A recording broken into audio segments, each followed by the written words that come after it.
Okay, देखो topic लिखो अपनी कॉपी में, ग्रेविटेशनल पोटेंशियल। टॉपिक लिखो अपनी कॉपी में, ग्रेविटेशनल पोटेंशियल। इसकी जो एसआई यूनिट होती है वो होती है जूल अपॉन केजी। क्या होती है? Joule upon KG.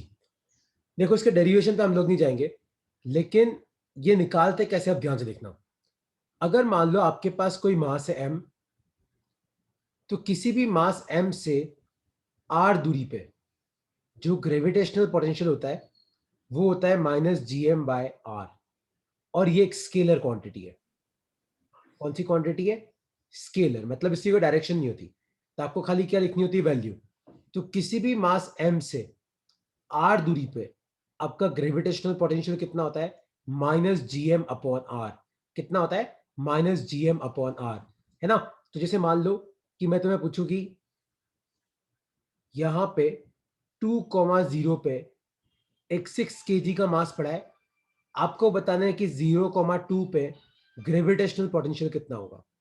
तो ग्रेविटेशनल पोटेंशियल का फॉर्मूला क्या होता है? -gm/r होता है। -gm/r। तो यहाँ पे g की वैल्यू कितनी आ जाएगी? 6.67 इंटू 10⁻11। मास कितना है? 6। पर r मतलब इस 2,0 से वो पॉइंट कितना दूर है। तो ये तो आप कहाँ से निकाल सकते हो? डिस्टेंस फॉर्मूला से निकाल सकते हो। तो 0 - 2 का स्क्वायर प्लस 2 - 0 का स्क्वायर, तो ये आ जाएगा तुम्हारा 2 2 जा 4, 2 2 जा 4, तो ये आ जाएगा √8। तो नीचे आ जाएगा 2√2। आंसर आएगा जूल अपॉन केजी। आया तुम्हें समझ में कि ग्रेविटेशनल पोटेंशियल कैसे निकालते हैं? तो ग्रेविटेशनल पोटेंशियल कैसे निकालते हैं? -gm/r। कोई डाउट इसमें तो पूछो यार।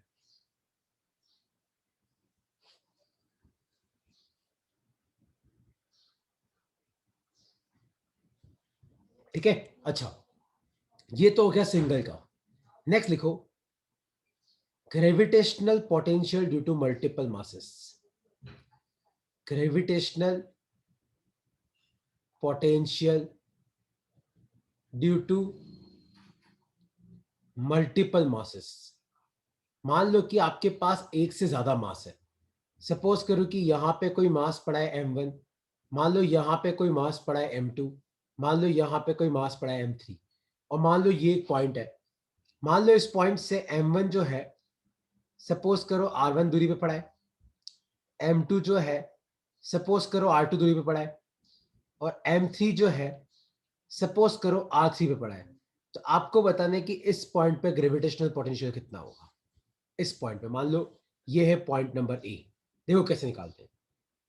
आप क्या करो, आप ए पे आके बैठ जाओ। सपोज करो कि आप खुद ए पे हो। अब आप चेक करो कि m1 आपसे कितनी दूरी पे r1। तो m1 का पोटेंशियल -gm1/r1। तो जिस पॉइंट पे पोटेंशियल निकालना है ना, आप वहां पे आके बैठ जाओ। चेक करो कितने मास है, क्योंकि जितने मास है सबका पोटेंशियल आएगा। तो इस पॉइंट से r1 दूरी पे m1 है, तो इसका -gm1/r1। r2 दूरी पे m2 है, तो इसका कितना आ जाएगा? -gm2/r2। r3 दूरी पे m3 है, तो इसका कितना आ जाएगा? -gm3/r3। इस तरीके से निकालते हैं। तो आपको जिस पॉइंट पे पोटेंशियल निकालना है ना, आप उस पॉइंट पे आके बैठ जाओ और चेक करो कि इंडिविजुअल मास कितनी दूरी पे पड़े हुए हैं। तो किसी भी मास का पोटेंशियल क्या होता है? -gm/r। तो इस तरीके से आपको लिखते जाना है। तो खाली ये फॉर्मूला लिख लो, क्योंकि एक क्वेश्चन तुम्हें सॉल्व करना है। अगर नहीं आएगा तो मैं तुम्हें सॉल्व कराऊंगा। एक बार लिख लो उसमें कप में इसको।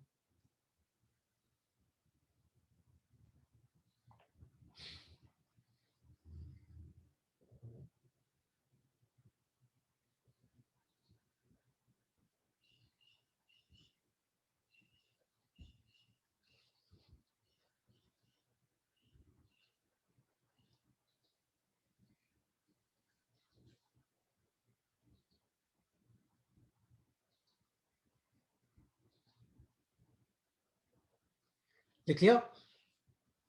देखो ये वाला क्वेश्चन तुम्हें सॉल्व करना है।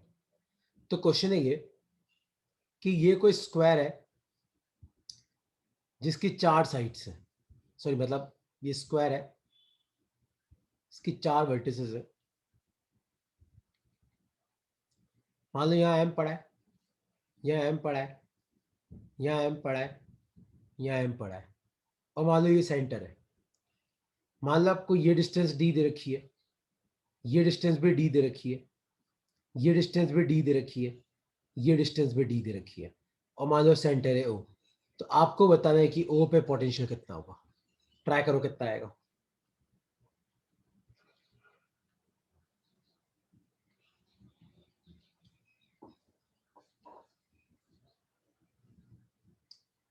ओ पे कितना पोटेंशियल होगा, ट्राई करो कितना आएगा।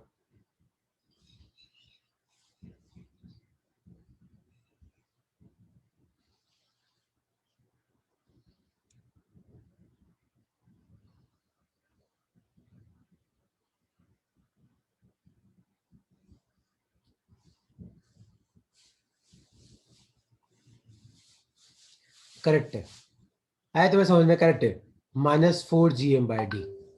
अच्छा, एक तो है ना ऐसे क्वेश्चंस आते हैं यार, ऐसे क्वेश्चन में तो क्या होता है कि तुम्हें थोड़ा सा दिमाग लगाना आंसर आ जाता है। एक क्वेश्चन इसमें इंटीग्रेशन वाले आते हैं। कौन से आते हैं? इंटीग्रेशन वाले। अब देखो इसमें क्या होता है, सपोज करो मैं तुम्हें बोलूं कि ये कोई रोड है, मान लो इस रोड का मास है m, लेंथ है l, और मान लो कि यहां पे कोई पॉइंट है a, जो मान लो इस एंड से आपका r दूरी पे पड़ा हुआ है। तो आपको बताना है कि a पे कितना पोटेंशियल होगा। अब ऐसे क्वेश्चन में दिक्कत है यार, ये क्वेश्चन डिस्ट्रीब्यूटेड मास के हैं। जैसे यहां पे तो क्या था, पॉइंट मास थे कि यहां पे मास है, यहां पे मास है, यहां पे मास है, यहां पे मास है। लेकिन यहां पे डिस्ट्रीब्यूटेड मास है, मतलब आपका जो मास है वो इस रोड पे डिस्ट्रीब्यूटेड है। देखो कैसे करेंगे। सपोज करो कि इस एंड से x दूरी पे मैं एक छोटी सी लेंथ लेता हूं dx। तो l का मास है m, तो एक का कितना हो जाएगा m/l। तो इस छोटी सी dx का मास कितना हो जाएगा m/l dx। देखो पूरी रोड की लेंथ कितनी है l, तो l का मास है m, तो एक का कितना हो जाएगा m/l, यूनिटरी मेथड। तो dx का मास कितना हो जाएगा m/l dx। तो मान लो ये छोटा सा मास है dm, तो मतलब इस छोटी सी लेंथ dx का छोटा सा मास है dm। तो आप मुझे बताओ इस dm से आपका a पॉइंट कितना दूर है। देखो यहां से यहां तो क्या है x, फिर यहां से यहां क्या है r। तो इस छोटे से मास के कारण छोटा सा पोटेंशियल कितना होगा -g/dm, और नीचे क्या आ जाएगा x + r, और यहां पे आप dm की वैल्यू पुट कर दो m/l dx, और नीचे आ जाएगा x + r। तो ये आ गया। फिर इसको इंटीग्रेट कर दो कहां से कहां तक। तो रोड चालू यहां से हो रही है, तो यहाँ पे तो x 0 है, रोड खत्म यहाँ पे हो रही है, यहाँ पे x l है। तो यहाँ पे आपका -gm/l तो कौन बाहर आ जाएगा, अंदर बचेगा dx/x + r, और 0 से लेके l तक। ये आपको सॉल्व करना है। आया तुम्हें समझ में कि नहीं समझ में आया? ये एक सिंपल इंटीग्रेशन है। इसमें कोई डाउट है तो आप तुम मुझसे पूछ सकते हो यार।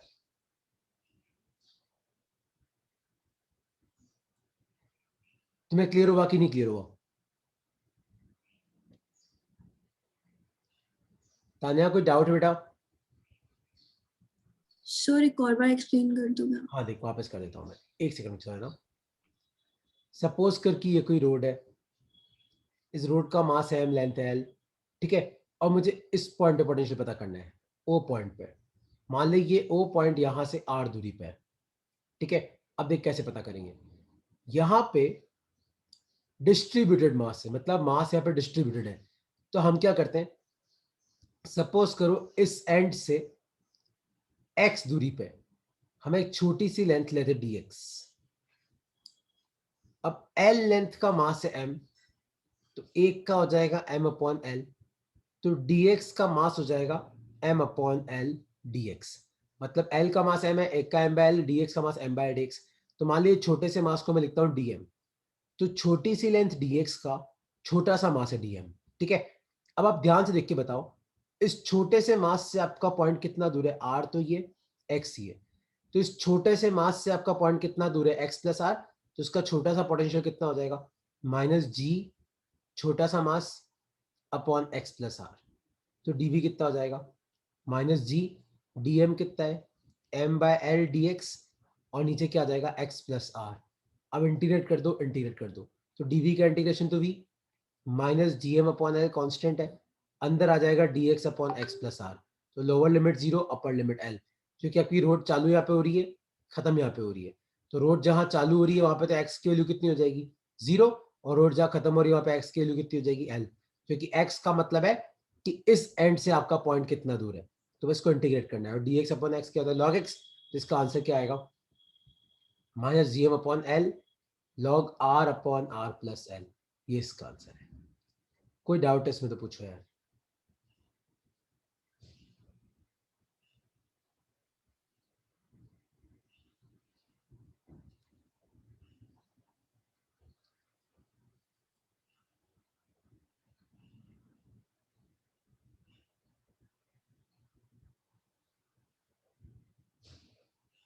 ठीक है, कोई डाउट नहीं है तो अब तुम ध्यान से सुनो। जिसे मान लो मैं तुम्हें पूछूं कि ये एक रिंग है, ठीक है, इस रिंग का मास है एम, रेडियस है आर, तो आपको मुझे बताना है इस रिंग के सेंटर पे कितना पोटेंशियल होगा। मान लो इसका सेंटर है वो, तो आपको बताना है कि रिंग के सेंटर पे कितना पोटेंशियल होगा।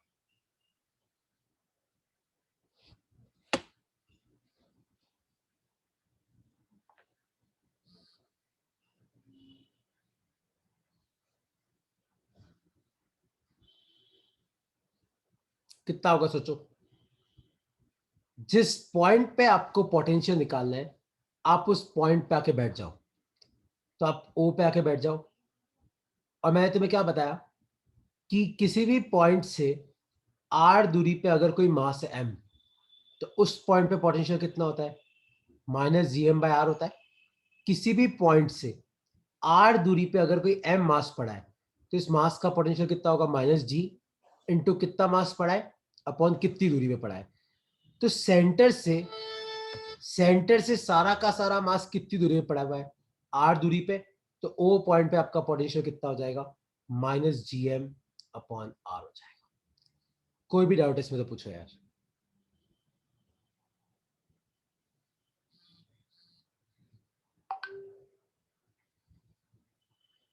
कोई डाउट है तो क्लियर कर सकते हो आप।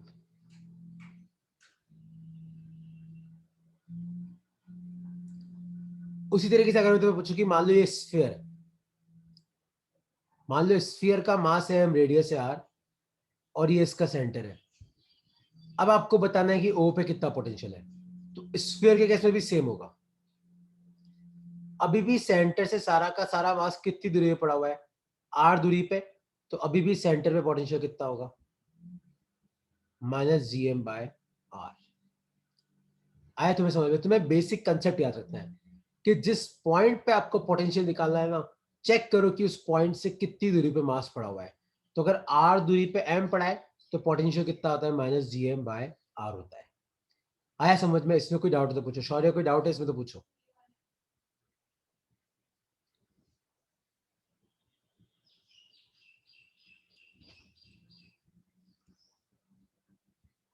ठीक है, तो तुम मुझे इसका बता के समझा के बताओ। सपोज करो कि आपके पास ये कोई रिंग है,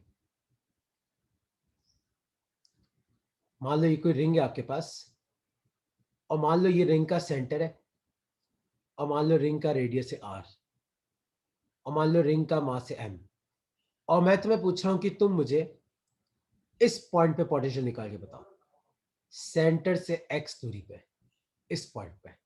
चेक करो क्या आएगा इसका आंसर। तो आप यहां पे आके बैठ जाओ, चेक करो कि आपसे मास कितनी दूरी पे है।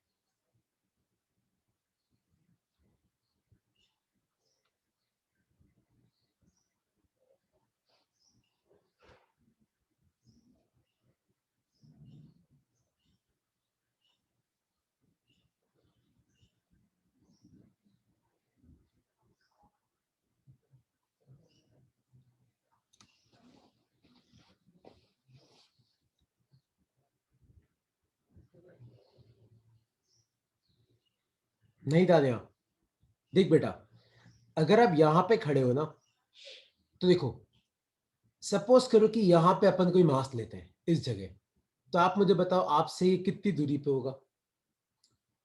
Root of R square plus X square पे होगा, कहीं पे भी।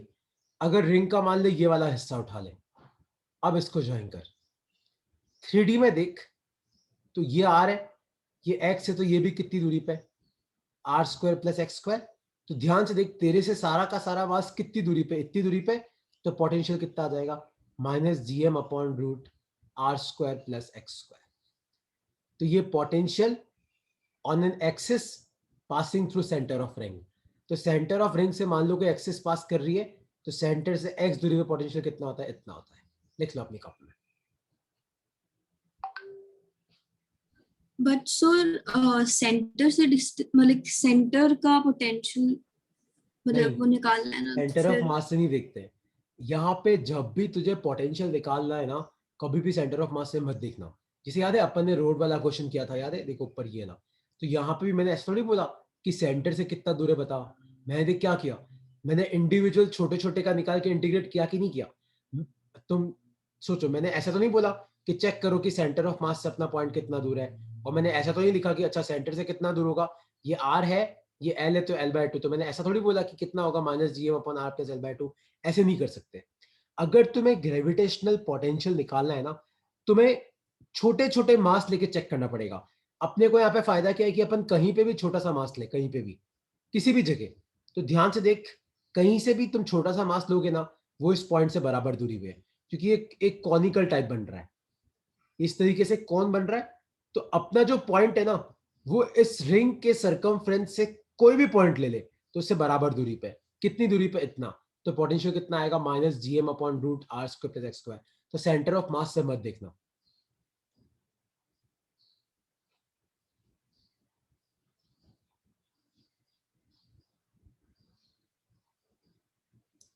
डाउट इसमें तो पूछो।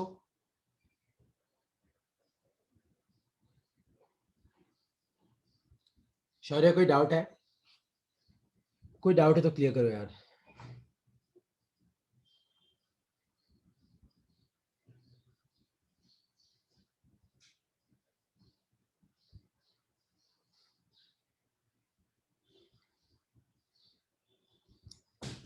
सारे देखो समझ में आया कि नहीं समझ में आया? देखो सेंटर ऑफ, तुमने क्या किया, तुमने यहां से दूरी ले ली सेंटर ऑफ मास से। मैं बोल रहा हूँ कि पोटेंशियल निकालते वक्त सेंटर ऑफ मास से मत लेना। तुम चेक करना कि इंडिविजुअल मास से आप कितना दूर हो। तो मैंने यहाँ पे छोटे छोटे मास लिए, और मैं चेक किया, तो यार मैं कहीं पे भी कोई छोटा मास लूं, तो उससे मेरा ये पॉइंट एक बराबर दूरी पे। कितनी दूरी पे? इतनी दूरी पे। तो potential minus G M upon root of R square plus X square.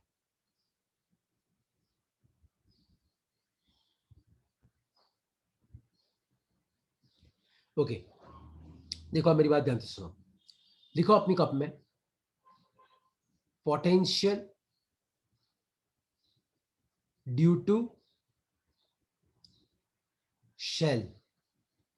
तो एक शेल के कारण अलग अलग पॉइंट पे क्या पोटेंशियल होता है? देखो, मान लो कि ये कोई शेल है, और मान लो इस शेल का मास है एम, रेडियस है आर, और मान लो ये इसका सेंटर है ओ।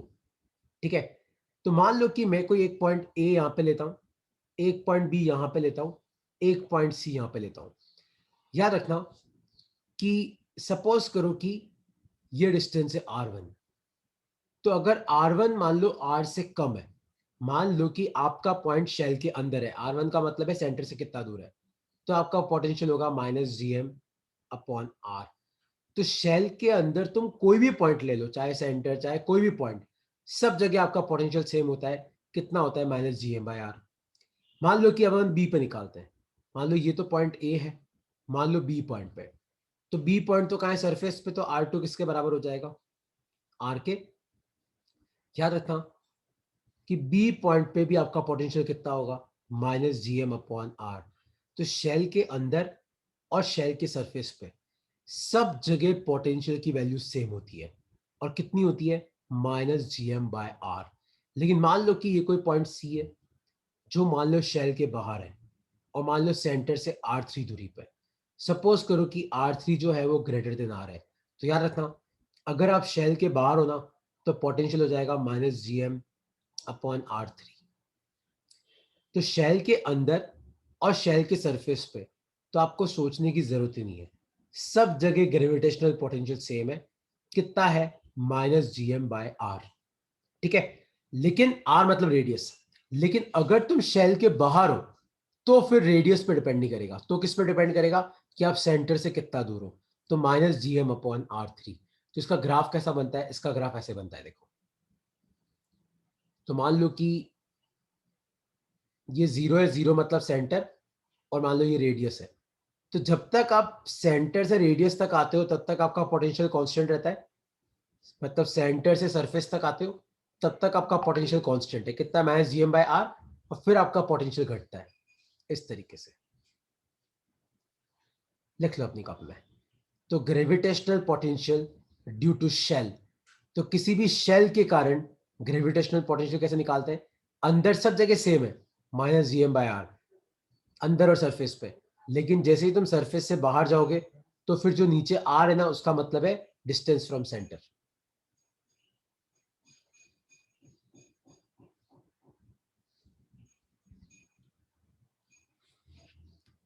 लिख लो अपनी कॉपी में।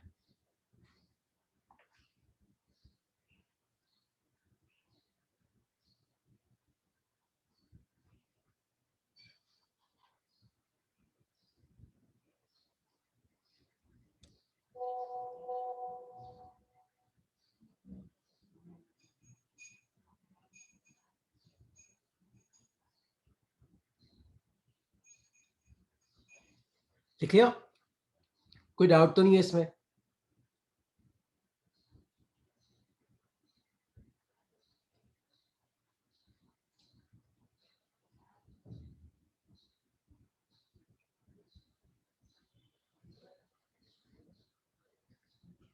ओके, जैसे मान लो कि मैं तुम्हें ये वाला क्वेश्चन पूछूं कि सपोज करो कि मेरे पास ये एक बड़ा शेल है और मेरे पास ये एक छोटा शेल है।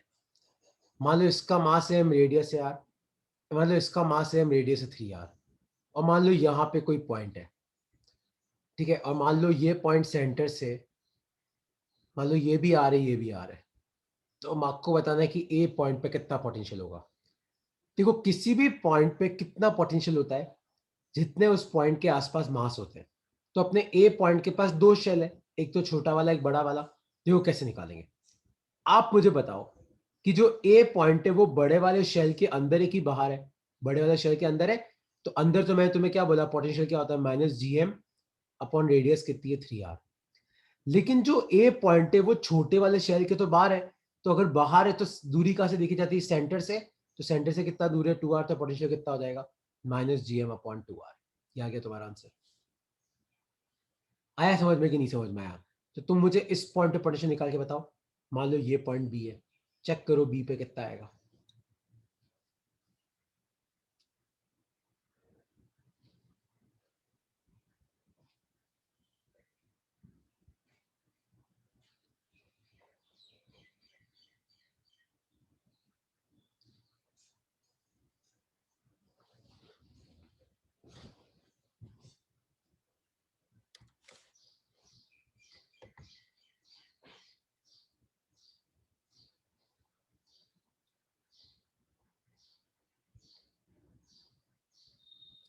कितना आया चेक करो।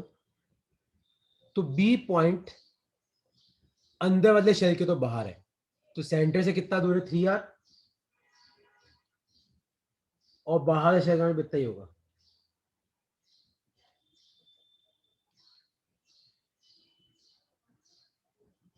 करेक्ट है, तो समझ में आ गया। अच्छा ये लिखो, आप नेक्स्ट लिखो अपनी कप में, gravitational potential, gravitational potential due to solid sphere. पहले शेल पड़ा था, अब एक सॉलिड स्फीयर है। सॉलिड स्फीयर का मतलब है कि एक स्फीयर जो पूरा भरा हुआ है, मतलब ये शेल नहीं है। मान लो इसका मास है एम, रेडियस है आर, ये पूरा भरा हुआ है, और मान लो ये इसका सेंटर है। अब मुझे तीन जगह पोटेंशियल निकालना है। देखो, एक मुझे निकालना है ए पॉइंट पे, मान लो ए पॉइंट सेंटर से आर दूरी पे है। एक मुझे बी पॉइंट पे निकालना है, मान लो बी पॉइंट सेंटर से बड़ा आर दूरी पे है। और मान लो एक मुझे सी पॉइंट पे निकालना है, और मान लो सी पॉइंट सेंटर से आर डैश दूरी पे है। देखो सबसे पहले मैं तुम्हें सी पॉइंट का निकालना सिखाता हूँ क्योंकि वो सेम है। तो r dash greater than r, तो potential minus G M by r dash, जो पहले था वही। तो अगर शेल के बाहर हो, अगर स्फीयर के बाहर हो, तो आपको सेंटर से दूरी लेनी है। बी पॉइंट का भी सेम है। बी पॉइंट पे तो आपका पोटेंशियल कितना आ जाएगा, अगर आप सरफेस पे हो तो -gm/r, कोई दिक्कत नहीं है। तो बी पे भी उतना है, सी पे भी उतना ही पहले जितना था, लेकिन ए पे याद रखना, अगर मान लो आपका डिस्टेंस रेडियस से कम है तो पोटेंशियल होता है -gm/2r³ 3r² -r²। लिख लो अपनी कॉपी में। देखो सरफेस का और बाहर का तो सेम है कि अगर तुम शेल से बाहर हो तो आपको ये फॉर्मूला यूज करना है, सरफेस पे हो तो ये वाला, लेकिन अगर आप शेल के अंदर हो तो यहाँ पे चीज अलग हो जाती है। तो पोटेंशियल कितना है, -gm/2r³ 3r² -r²। लिख लो अपनी कॉपी में, और इसमें कोई डाउट तो पूछ सकते हो यार।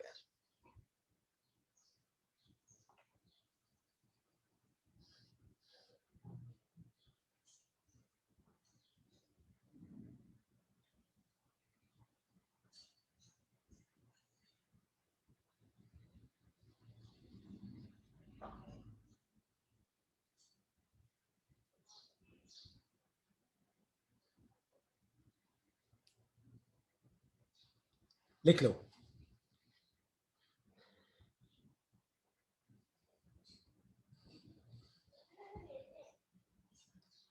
कोई डाउट तो पूछो इसमें।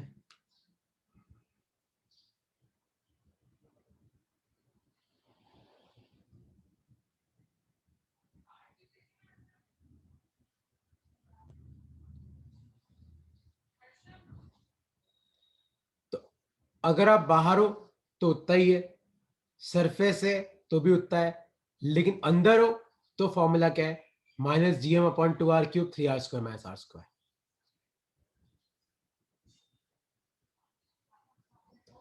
ठीक है, कोई डाउट है इसमें तो पूछो यार।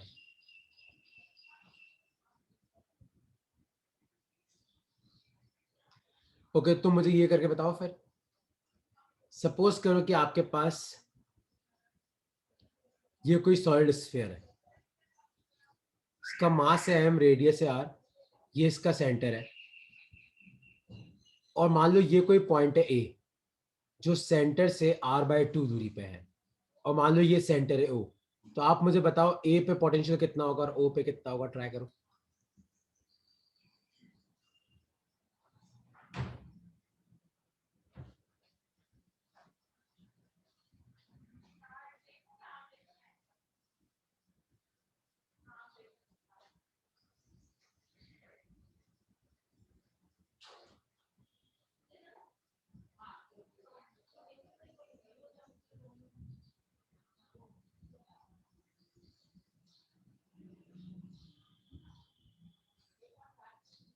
कितना आएगा o पे और a पे?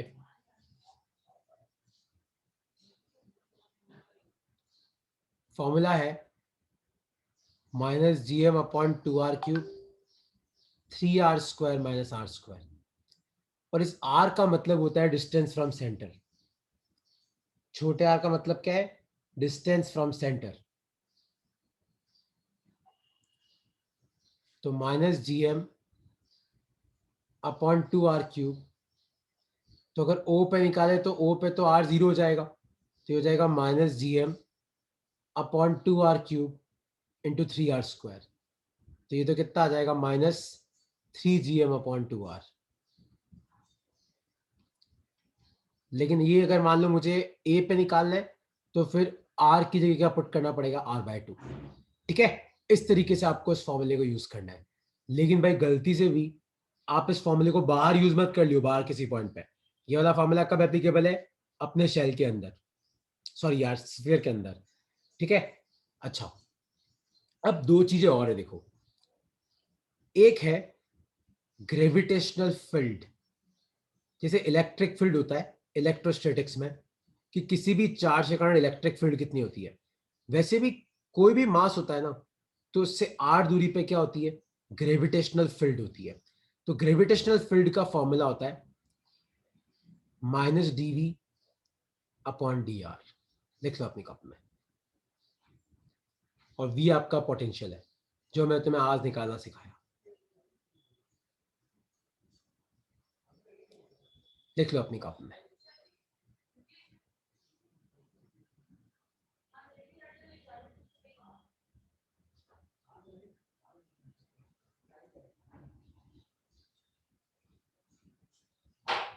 लिख लो।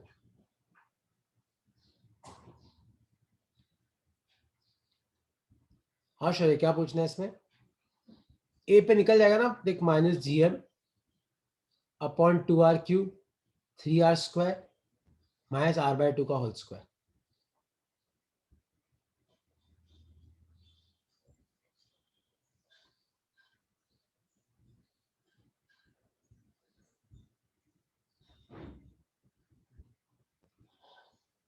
ठीक है, और एक और लिख लेगा अपनी कॉपी में, gravitational potential energy of mass. तो अगर आपको किसी भी मास की ग्रेविटेशनल पोटेंशियल एनर्जी निकालनी है ना, तो आपको करना है m इंटू वी।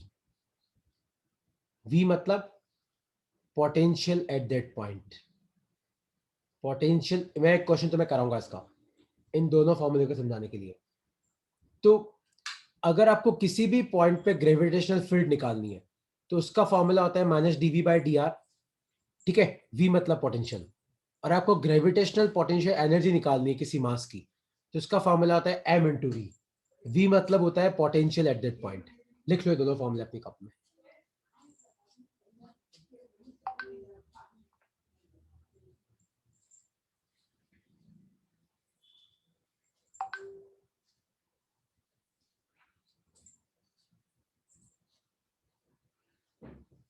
ठीक है, जैसे मान लो कि मैं तुम्हें ये वाला क्वेश्चन पूछूं, देखो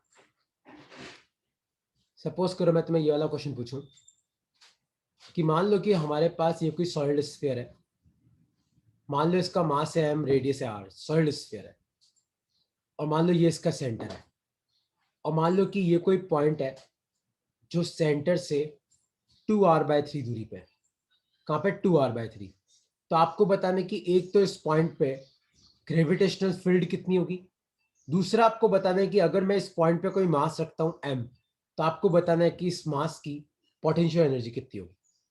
देखो आपको क्या करना है, v का फॉर्मूला क्या है, देखो v का फॉर्मूला क्या है, minus G M upon 2r³ 3r² minus r² है। तो आपको ग्रेविटेशनल फील्ड निकालनी तो क्या करना पड़ेगा, minus D V upon D R करना पड़ेगा। देखो तो यहाँ पे minus D V upon D R करो, तो आपकी ग्रेविटेशनल फील्ड कितनी आ जाएगी, चेक करो। इसको डिफरेंशिएट करो, पहले इसको अपन ओपन कर देते हैं, इसको ब्रैकेट को। तो minus G M upon 2r³ into 3r², और इसको ये तो जाएगा plus G M upon 2r³ into r², क्योंकि माइनस माइनस प्लस हो जाएगा, ये v आ जाएगा। तो ग्रेविटेशनल फील्ड तो बहुत आसान है, वो क्या होती है, minus D V upon D R. अब यहाँ पे देखो पहला पूरा टर्म तो कांस्टेंट है, ये तो पूरा कांस्टेंट है, देखो एच जी कांस्टेंट है, एम कांस्टेंट है, 2r सब कांस्टेंट है। दूसरे टर्म में भी आपका ये सब कांस्टेंट है, क्या, जी एम अपॉन 2r³, और r² का डिफरेंशियल कितना होता है 2r, और यहाँ पे माइनस आ जाएगा। तो 2 से 2 गया तो आपका फॉर्मूला क्या बना, minus G M R upon r³, minus G M R upon r³, और r की जगह आप पुट कर देना 2r/3। और ग्रेविटेशनल पोटेंशियल एनर्जी निकालनी है तो m इंटू वी करना है। तो v तो आप वैसे ही निकाल लोगे r की जगह 2r/3 पुट करके। तो ये तो पोटेंशियल एनर्जी आ गया, ये ग्रेविटेशनल फील्ड आ गया। लिख लो। इन दोनों टॉपिक में कोई डाउट है तो मुझसे पूछ सकते हो यार। Sir, can you explain once again? Yes, देखो v में तो डाउट नहीं है तानिया कि v में डाउट है। Sir, V में डाउट नहीं है। v का फॉर्मूला समझ में आया। देख, अब मैं तुम्हें पूछूं कि यार मुझे किसी पॉइंट पे ग्रेविटेशनल फील्ड निकालनी है, तो ग्रेविटेशनल फील्ड क्या होता है, minus D V by D R. देखो बस v को r के रेशो में डिफरेंशिएट करना है। तो देख मैंने कैसे किया, तो ये अपना v का फॉर्मूला है, minus G M upon 2r³ 3r² minus r²। तो फिर मैंने क्या किया, v का फॉर्मूला ओपन कर दिया इस फॉर्मूले को। तो minus G M upon 2r³ को पहले इससे मल्टीप्लाई किया, उससे मल्टीप्लाई किया। देख ये तो पूरा कांस्टेंट है, तो कांस्टेंट का डिफरेंशिएशन तो क्या होता है, जीरो होता है। क्योंकि ग्रेविटेशनल फील्ड अपन कैसे निकालेंगे, minus D V by D R. तो पहला टर्म तो पूरा ही कांस्टेंट है, और दूसरे टर्म में देखिए ये सब कांस्टेंट है। तो इनको ऐसा कैसे लिख दिया मैंने, जी एम अपॉन 2r³, और r² का डिफरेंशिएशन क्या होता है, 2r होता है। देख 2 से 2 गया, और ये माइनस बार था, तो फॉर्मूला क्या बच गया, minus G M are upon r³। तो तुझे r की जगह पुट करना है, खाली 2r/3 पुट करना है। ठीक है, ये तो फील्ड आ गया। और पोटेंशियल एनर्जी क्या होता है, मास इंटू कितना पोटेंशियल है उस पॉइंट पे। तो इस पॉइंट पे पोटेंशियल कितना है, ये तो अपने पास फॉर्मूला है, बस निकाल लेंगे। और यहाँ पे अगर मैं कोई मास रखूं, तो उस मास की पोटेंशियल एनर्जी क्या होगी, ये होगी। सर वो फर्स्ट टर्म कांस्टेंट क्यों है? क्योंकि सब कुछ कांस्टेंट है। देख, बड़ा जी कांस्टेंट है, मास कांस्टेंट है, 2 कांस्टेंट है, 3 कांस्टेंट है और रेडियस कांस्टेंट है, r कांस्टेंट है। यहां पे सिर्फ एक ही वेरिएबल है, छोटा r।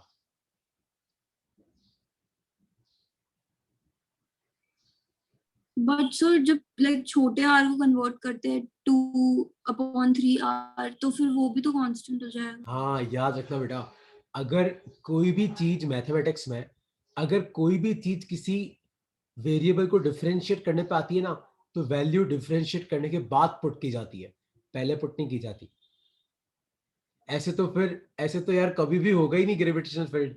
ऐसे तो तू हमेशा पहले वैल्यू पुट कर देगी और फिर डिफरेंशिएट करेगी तो हमेशा ही जीरो आएगा, ऐसा नहीं होता। आपको पहले डिफरेंशिएट करना होता है, फिर आपको वैल्यू पुट करनी होती है। ये तूने मैथमेटिक्स में पढ़ा होगा ना, मैक्सिमा मिनिमा डिफरेंशिएशन में नहीं पढ़ा क्या, कि अगर तुझे y को मैक्सिमाइज या मिनिमाइज करना है तो पहले अपन dy बाय dx को जीरो पुट करते हैं, फिर अपने पास कुछ वैल्यू आती है और वो वैल्यू पुट करके अपन चेक करते हैं मैक्सिमा है कि मिनिमा। तो अपन डिफरेंशिएट करने के बाद वैल्यू पुट करते हैं, पहले कभी पुट नहीं करते। ओके। ठीक है। अच्छा, एक तो ये सारी चीजें हो गई, तो इसके साथ तुम्हारा मतलब ये पूरा टॉपिक खत्म होता है। अब इस टॉपिक में दो टॉपिक है, एक है ऑर्बिटल वेलोसिटी, एक है एस्केप वेलोसिटी। ऑर्बिटल वेलोसिटी मुझे तुम्हारा आज ही कराना है, तो तुम, ये मीटिंग खत्म होने वाली है, तो तुम एक बार वापस रीजॉइन करो, है ना, इसी मीटिंग को। जो लिंक मैं तुम्हें भेजा हुआ है ना, मैं बंद कर रहा हूँ, तुम 1 मिनट में वापस रिज्वाइन कर लो। अपन ऑर्बिटल वेलोसिटी आज खत्म कर लेते हैं, ठीक है? वापस रिज्वाइन कर लेना 1 मिनट बाद।